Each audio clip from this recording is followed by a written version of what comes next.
Welcome to மில்லியம் Tamil academy. இந்த வீடியோவில் Indian நேவியிலிருந்து Agniveer ரெக்ரூட்மெண்ட்டுக்கான notification கொடுத்துருக்காங்க. ஸோ அது பற்றின ஃபுல் இன்ஃபர்மேஷன் தான் இந்த வீடியோவில் நம்ம பார்க்க போகிறோம். ஸோ இந்த அக்னிவீர் நோட்டிஃபிகேஷனுக்கு யாரெல்லாம் அப்ளை பண்ணலாம், ஆண்கள் பெண்கள் இருவருமே விண்ணப்பிக்க முடியுமா, கல்வி தகுதி என்ன, ஏஜ் லிமிட் என்ன, எப்படி நம்ம அப்ளை பண்ணுறது, இந்த முக்கியமான இன்ஃபர்மேஷன் எல்லாத்தையுமே இந்த வீடியோவில் நம்ம பார்க்கலாம். ஸோ வீடியோவை ஸ்கிப் பண்ணாமல் பாருங்கள். நம்ம சேனலில் வரக்கூடிய latest government job, government schemes பற்றின அப்டேட்லாம் நீங்கள் தொடர்ந்து தெரிஞ்சுக்க நம்ம சேனலை சப்ஸ்கிரைப் பண்ணிக்கோங்க. இந்த யூஸ்ஃபுல்லான வீடியோவை உங்கள் ஃப்ரெண்ட்ஸ் நிறைய பேருக்கு ஷேர் பண்ணுங்கள். ஸோ இந்த அக்னிவீருக்கு வந்து ஃபஸ்ட்டு எலிஜிபிலிட்டி, அதாவது கல்வி தகுதி என்ன அப்படின்றத நம்ம பார்க்கலாம். ஸோ இதில் பார்த்திங்க அப்படின்னா educational qualification candidates must have passed matriculation examination with minimum 50% of marks. Okay, so நீங்கள் வந்து 10th 50% மதிப்பெண்கள் எடுத்து பாஸ் பண்ணியிருந்தீங்க அப்படின்னா நீங்கள் அக்னிவீர் இந்தியன் நேவிக்கு அப்ளை பண்ண முடியும். ஸோ குறைந்தபட்ச தகுதி நீங்கள் வந்து மினிமம் 10th பாஸ் பண்ணி ஒரு 50% மதிப்பெண்கள் எடுத்திருந்தீங்க அப்படின்னால இந்த அக்னிவீர் ரெக்ரூட்மெண்ட்டுக்கு நீங்கள் அப்ளை பண்ணலாம். ஆண்கள் மட்டும்தான் அப்ளை பண்ணலாமா அப்படின்னா ஆண்கள் பெண்கள், unmarried male and unmarried female, திருமணமாகாத ஆண்கள் மற்றும் பெண்கள் இந்த வேலைக்கு நீங்கள் விண்ணப்பிக்க முடியும். ஸோ நான் வந்து ஒரு போலீஸ் வேலைக்கு போகணுன்னு ஆசையில் இருக்கிறேன், நான் வந்து உடம்பு ரெடி பண்ணி வச்சுருக்கிறேன், ஸோ வந்து எனக்கு போலீஸ் வேலைன்றது எல்லா வருடமும் நமக்கு வந்து ரெக்ரூட்மெண்ட் இருக்கும் அப்படின்னு சொல்ல முடியாது. ஸோ வந்து அந்த மாதிரி இல்லாமல் நம்ம வந்து ஒரு காவல்துறை பணிக்கு தான் போகணும், யூனிஃபார்ம் போட்டு தான் நான் ஒர்க் பண்ணணும் அப்படின்ற ஒரு பேஷனோடு இருக்கவங்களுக்கு இது ஒரு அருமையான வாய்ப்பு. ஓகே, ஸோ நம்ம வந்துட்டு இதில் அதாவது அன்மேரிட் மேல் அண்ட் ஃபீமேல் இதுக்கு நம்ம அப்ளை பண்ணலாம். கல்வி தகுதி 10th மினிமம் 50% ஆஃப் மார்க்ஸ் எடுத்துருக்கணும். Okay, age criteria. Okay, Agniveer 1 2017 batch 27 batch candidate should be born between 1st December 2004 31st May 2009 both dates inclusive. So இந்த தேதியிலேருந்து இந்த தேதி உட்பட நீங்கள் வந்து அந்த தேதிக்கு உள்ளே பிறந்தவங்க விண்ணப்பிக்கலாம் அப்படின்னு சொல்லியிருக்காங்க.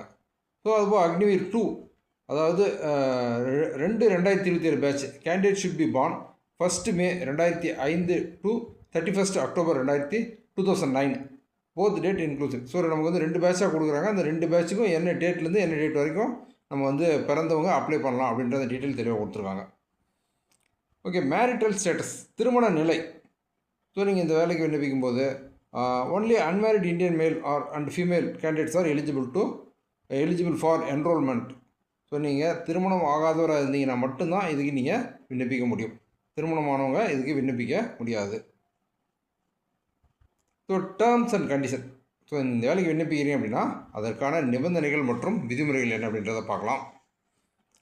Duration of service. The Agnivir shall be enrolled in the Indian Navy under the Navy Act 1957 for a period of 4 years. Agnivir would form a distinct rank different from any other existing rank and would be the junior most rank in the Indian Navy. The Indian Navy is not obliged to retain the Agnivir beyond the engagement period of 4 years. So நீங்கள் இந்த வேலைக்கு தேர்வு செய்யப்பட்டீங்க அப்படின்னா உங்களுக்கு இந்த அக்னிவீர் பதவி வந்து 4 வருடங்களுக்கு உங்களுக்கு பணி வழங்கப்படும் அப்படின்னு சொல்லியிருக்காங்க. ஸோ அந்த 4 வருடங்களுக்கு பின்னால் தொடர்ந்து உங்களுக்கு பணி வழங்கப்படும் அப்படின்ற எந்த விதமான உறுதியும் இல்லை அப்படின்றத அவங்க தெளிவுபடுத்தியிருக்காங்க. Leave 30 days leave per year shall be applicable for Agniveers. So வந்து உங்களுக்கு 30 நாள், ஒரு வருடத்திற்கு வந்து 30 நாள் வந்து உங்களுக்கு விடுமுறை வந்து விடுப்பு வந்து வழங்கப்படும் அப்படின்னு சொல்லியிருக்காங்க. அது போக additionally sick leave would be applicable based on medical advice.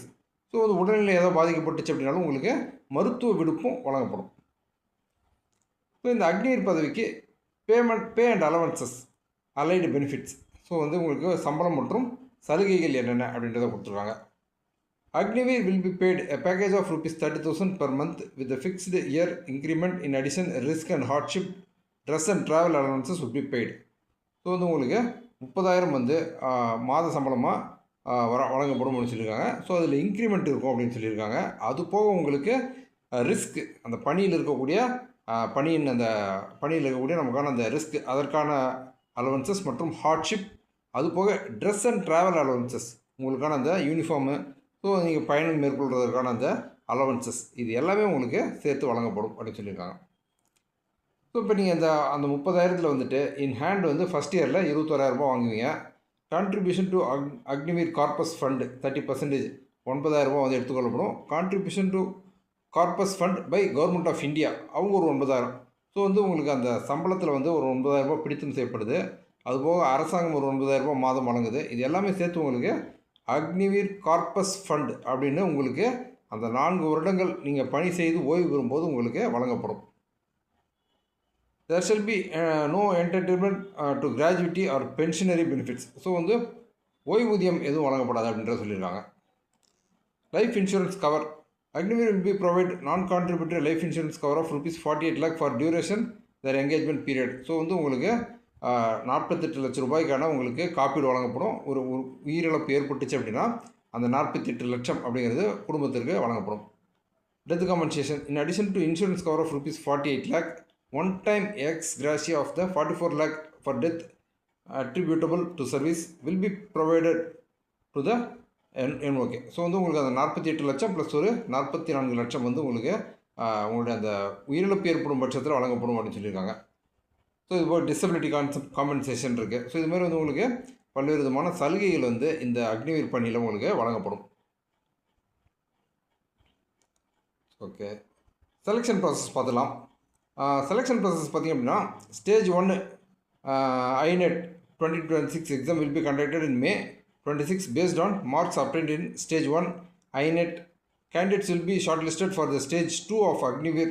Okay, so வந்து உங்களுக்கு ஸ்டேஜ் 1 ஸ்டேஜ் 2 அப்படின்ற 2 விதமான அந்த உங்களுக்கு எக்ஸாம்ஸ் இருக்கும் அப்படின்னு சொல்லியிருக்காங்க. ஸோ ஸ்டேஜ் 1 இருக்கக்கூடிய அந்த மதிப்பெண் அடிப்படையில் ஸ்டேஜ் 2க்கு வந்து நீங்கள் தேர்வு செய்யப்படுவீங்க அப்படின்னு சொல்லியிருக்காங்க. The tentative timeline for the recruitment as follows. So இந்த தேர்வுக்கான அந்த தோராயமான தேதிகள். Recruitment activities. ஃபஸ்ட் ஸ்டேஜ் பார்த்திங்கன்னா உங்களுக்கு அப்ளிகேஷன் விண்டோ. இது வந்து 14 மார்ச்லேருந்து 6 ஏப்ரல் 2020 வரைக்கும் நீங்கள் ஆன்லைனில் அப்ளை பண்ணலாம். கரெக்ஷன் விண்டோ 10 ஏப்ரல்லேருந்து 11 ஏப்ரல் வரைக்கும் நீங்கள் ஏதாவது தவறான தகவல்கள் நீங்கள் வந்து கொடுத்துருந்தீங்க அப்படின்னா அதை கரெக்ஷன் பண்ணிக்கலாம். முடிஞ்ச அளவுக்கு தவறு இல்லாமல் அப்ளை பண்ணுற மாதிரி பாருங்கள். ஸ்டேஜ் 1 அதற்கான இந்த தேர்வு வந்து May 26 நடைபெறும் அப்படின்னு சொல்லியிருக்காங்க. ஸோ அதற்கான ரிசல்ட் வந்து May June 2026 நமக்கு வெளியாயிரும். ஸோ ஸ்டேஜ் 2 பார்த்திங்க அப்படின்னா short listing and issuing of call up letters September 26 இருக்கும். ஸ்டேஜ் 2 அதற்கான அந்த இது வந்து அக்டோபர் 26 நடைபெறும் அப்படின்னு சொல்லியிருக்காங்க. Induction at Chilika for Agniveer 1/2027 அது வந்து டிசம்பர் 2026 இருக்கும். ஸோ ஸ்டேஜ் 2 அக்னிவீர் வந்து 2/2027 அதாவது short listing and issue of call up letters February 2027. Okay, so வந்து அந்த ஸ்டேஜ் 2க்கான அந்த செலெக்ஷன் ப்ராசஸ் வந்து என்னென்ன தேதியில் நடைபெறும் அப்படின்ற அந்த தெளிவான டேட் வந்து கொடுத்துருக்காங்க. ஸோ அது above mention dates R tentative. So வந்து இந்த தேதிகள் எல்லாமே தோராயமானது அப்படின்னு சொல்லியிருக்காங்க. ஸோ நீங்கள் அப்ளை பண்ணுறீங்க, அதற்கு அடுத்தடுத்த கட்டமாக உங்களுக்கு அந்த எந்தெந்த தேதியில் எந்தெந்த தேர்வு நடைபெறுது அது பற்றின தகவல் வந்து உங்களுக்கு அவங்க பேசிக்காக அவங்க அந்த என்ன முறையில் வந்து தகவல் தொடர்பு இருக்குன்ற ஒரு டீட்டெயில் கொடுத்துருப்பாங்க. அந்த அடிப்படையில் உங்களுக்கு வந்து தகவல் தெரிவிக்கப்படும். அல்லது ஆன்லைனில் நீங்கள் அந்த ரெக்ரூட்மெண்ட் ப்ராசஸில் நீங்கள் போயிட்டு உங்களுடைய தேர்வு தேதி பற்றி தகவல்களை தெரிஞ்சுக்கலாம். ஸோ இந்த Indian navy entrance test.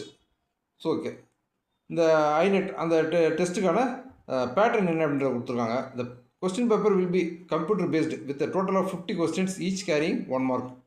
The question paper will be bilingual English and Hindi and objective type multiple choice. The question paper will comprise 2 sections, science and mathematics and general awareness. So வந்து உங்களுக்கு 50 கேள்விகள் இருக்கும். ஆங்கிலத்திலையும் இந்தியிலையும் அந்த கேள்விகள் இருக்கும். Objective type multiple choice questions. So வந்து science maths ஒரு ஒரு பார்ட்டாகவும் ஜென்ரல் அவேர்னஸ் வந்து மொத்தம் இந்த 2 டாப்பிக்கில் வந்து உங்களுக்கு கேள்விகள் வந்து கொடுக்கப்படும்னு சொல்லியிருக்காங்க. இது வந்து 10th ஸ்டாண்டர்டில் தான் இருக்கும். ஸோ நீங்கள் வந்து ரொம்ப டிகிரி லெவலில் அட்வான்ஸ்டாக போகணுன்ற அவசியம் இல்லை. 10th standard syllabus and sample papers for the examination are available on website. So Indian ஆர்மியினுடைய வெப்சைட்டில் வந்து உங்களுக்கு சாம்பிள் கொஸ்டின் பேப்பர்ஸ் அவைலபிளாக இருக்குது. ஸோ நீங்கள் அதை டவுன்லோட் பண்ணி நீங்கள் அதை படித்து பார்த்தீங்க அப்படின்னாலே உங்களுக்கு ஒரு ஐடியா கிடச்சிரும். The duration of examination will be 30 minutes. So வந்து 30 நிமிடம் அந்த தேர்வானது நடைபெறும். ஸோ ஓகே, உங்களுக்கு வந்துட்டு இந்த எக்ஸாமினேஷன் ஃபீஸ் பார்த்தீங்கன்னா 550 ரூபா நீங்கள் வந்து எக்ஸாமினேஷன் ஃபீஸ் பே பண்ணுற மாதிரி இருக்கும். ப்ளஸ் 18% GST வந்து பே பண்ணுற மாதிரி இருக்கும். INET application through online mode by using net banking so நீங்கள் வந்து ஆன்லைனில் அப்ளை பண்ணும்போது நெட் பேங்கிங் இது மாதிரி RuPay, debit card, credit card இதை யூஸ் பண்ணி நீங்கள் அப்ளிகேஷன் ஃபீஸை வந்து பே பண்ண முடியும். ஸோ ஸ்டேஜ் 2ல் பார்த்தீங்கன்னா physical fitness, return examination, recruitment, medical. So இந்த 3 விதமான உங்களுக்கு தேர்வானது நடைபெறும். அதாவது ஃபிசிக்கல் ஃபிட்னஸ் இருக்கும், ரிட்டன் எக்ஸாமினேஷன் இருக்கும், ப்ளஸ் வந்து ரெக்ரூட்மெண்ட், அதாவது மெடிக்கல், அதாவது மருத்துவ பரிசோதனை அப்படின்றது இருக்கும். ஸோ இந்த 3மே வந்து உங்களுக்கு ஸ்டேஜ் 2ல் இருக்கக்கூடிய தேர்வு முறை.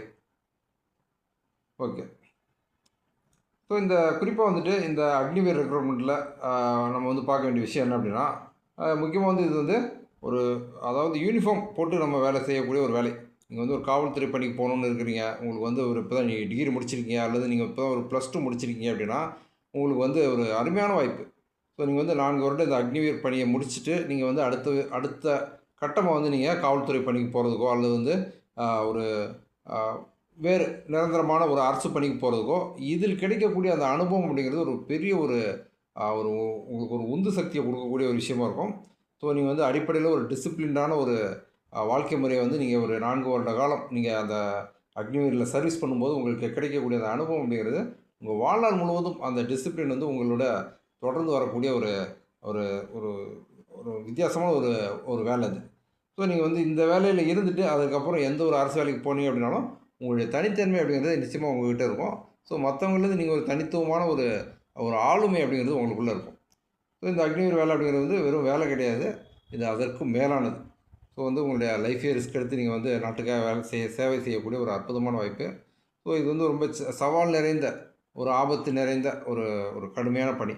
ஸோ நீங்கள் இதை தேர்வு செய்து ஒரு 4 வருட காலம் பணி செஞ்சீங்க அப்படின்னா, அதற்கு பின்னால் நீங்கள் வந்து உங்கள் வாழ்க்கையில் எந்த ஒரு சூழ்நிலையும் ரொம்ப எளிதாக எதிர்கொள்ளக்கூடிய ஒரு தெளிவான ஒரு மனநிலையும், ஒரு உறுதியான ஒரு மனநிலையும் உங்களுக்கு வந்து நிச்சயமாக கிடைக்கும். ஸோ நீங்கள் வந்து ஒரு அரசு பணிக்கு போகணும், குறிப்பாக காவல்துறைக்கு பணிக்கு போகணும் அப்படின்ற எண்ணத்தில் இருக்கக்கூடிய விண்ணப்பதாரர்கள் இந்த வாய்ப்பை பயன்படுத்திக்கோங்க. ஓகே. இந்த வேலைவாய்ப்பு பற்றி இந்த வீடியோவில் நான் ஷேர் பண்ண இன்ஃபர்மேஷன்லாம் உங்களுக்கு ரொம்ப யூஸ்ஃபுல்லாக இருந்திருக்கும்னு நான் நம்புகிறேன். இந்த வீடியோ பற்றின உங்களுடைய வியூஸை கமெண்ட்டில் ஷேர் பண்ணுங்கள். நம்ம சேனலில் வரக்கூடிய latest government job, government schemes பற்றின அப்டேட்லாம் நீங்கள் தொடர்ந்து தெரிஞ்சுக்க நம்ம சேனலை சப்ஸ்கிரைப் பண்ணிக்கோங்க. இந்த யூஸ்ஃபுல்லான வீடியோவை உங்கள் ஃப்ரெண்ட்ஸ் நிறைய பேருக்கு ஷேர் பண்ணுங்கள். ஸோ இந்த நோட்டிஃபிகேஷன் லிங்க் நான் உங்களுக்கு டிஸ்கிரிப்ஷன் கொடுக்குறேன். மீண்டும் அடுத்த வீடியோவில் சந்திப்போம்.